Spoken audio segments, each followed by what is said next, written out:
మన ration shop బియ్యము బానే అయింది. అదే మనకి ఒక్కరికి ఇచ్చే 6 కిలోల బియ్యంలా 5 కిలోల బియ్యము నరేంద్ర మోదీ గారు పంపిస్తున్నారు. 1 కిలో మాత్రమే రాష్ట్ర ప్రభుత్వం ఇస్తుంది. అంటే 40 రూపాయలు కేంద్రం ఇస్తే, నరేంద్ర మోదీ ఇస్తే 10 రూపాయలు మాత్రమే రాష్ట్రం ఇస్తుంది. ఇక కొంతమంది ఏమంటారు అంటే మొత్తం దేశవ్యాప్తంగా ఇస్తున్నారా అని అంటారు.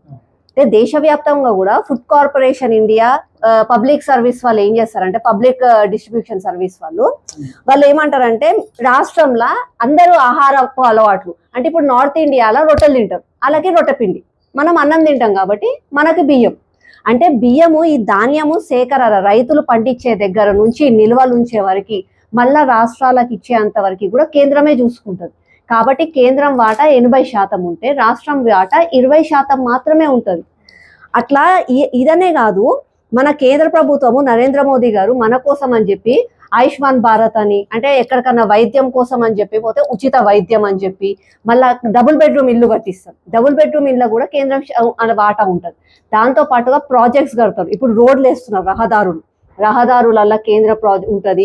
రైతులకి ఎరువులు ఇస్తున్నారు, అందులో ఉంటుంది. దాంతో పాటుగా విద్యాలయాలు, ఇప్పుడు గవర్నమెంట్ స్కూల్స్, కాలేజీలు, ఆసుపత్రులు అన్నిట్లో కూడా కేంద్రం వాటా ఉంటుంది. కానీ ఏంటంటే కాంగ్రెస్ ప్రభుత్వము, టీఆర్ఎస్ ప్రభుత్వము రేపు వచ్చి ఓటు అడిగితే మీరు ఉన్నారు 2500 ఇస్తా అన్నావు రేవంత్ రెడ్డి, నాకు ఎందుకు ఇస్తలేవు అని అడుగుతావు. 4000 ఇస్తా అన్నావు, ఎందుకు ఇస్తలే అని అంటావు. నీకు స్కూటీ ఇస్తారు అని అన్నారు, స్కూటీ ఇస్తలేరు. నిరుద్యోగులకేమో నిరుద్యోగ వృత్తి ఇస్తున్నారు, వాళ్ళకి ఇస్తలేరు. రైతులకేమో రుణమాఫీ అన్నారు 15,000, ఏమి ఇస్తలేరు. మమ్మల్ని అడుగుతారా అని చెప్పి భయపడి, అందుకని చెప్పి ముందే చేతులు ఎత్తేసి కేంద్రం ఇస్తలే.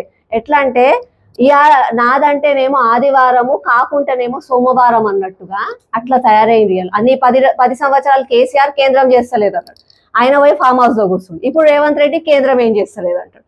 అట్లా వీళ్ళు ఆదం. ఇప్పుడు ఏం చేయాలంటే మీరందరూ ముఖ్యంగా రేపు వచ్చే ఎన్నికలల్లా ఆ దొంగ వద్దు, ఈ దొంగ వద్దు, మనమే కావాలి. కేంద్రంలో బీజేపీ ప్రభుత్వమే ఉంటుంది, ఇప్పుడు ఉంటుంది, తర్వాత కూడా ఎప్పటికీ బీజేపీ ప్రభుత్వమే ఉంటుంది. కాబట్టి రాష్ట్రంలో కూడా బీజేపీ ప్రభుత్వాన్ని అధికారంలోకి తెచ్చుకోవాలి.